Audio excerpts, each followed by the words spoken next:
One clear thing to understand why it's so important for the parents to fill in the birth registration when they're participating in a legal system is to continue to perpetrate a legal fiction or a legal fraud.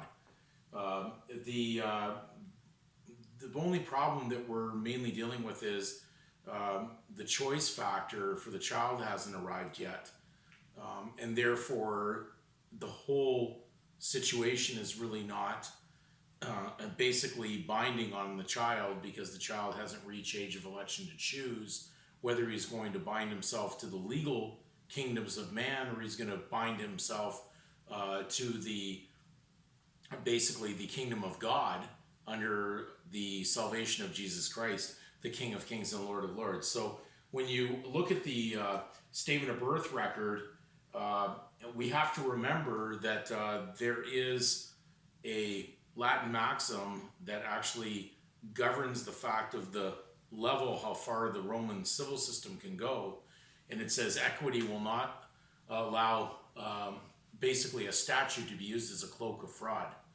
Because legal fiction is based on statute law, therefore it is not allowed, even though it may be implied that the child is part of the system.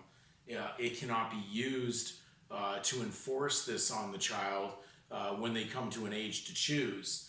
The biggest problem that we've found in this whole discussion, more than not, throughout the many years these videos have come up, is that most have all been part of this. So we're not really generally talking to an audience that would have known this. Certainly, if your parents had been told with a little bit of a warning that they could not place the given name into the record, which is private, into the public record, and that the child would choose whether to elect to join the legal system at age of 18, which is designated. And we understand why that 18 is there. It's certainly the 3 6s, which is 18, also the 1 and 8.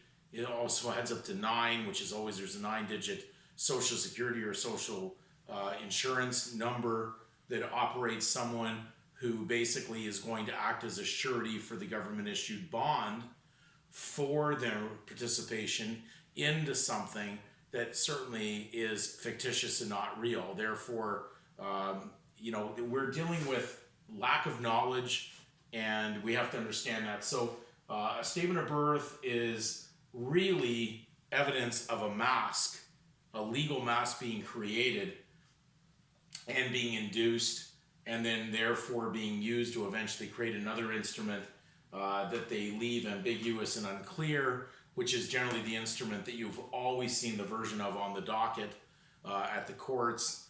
Not really given name and surname, but it just appears to be in the sequence of mimicking that in some way.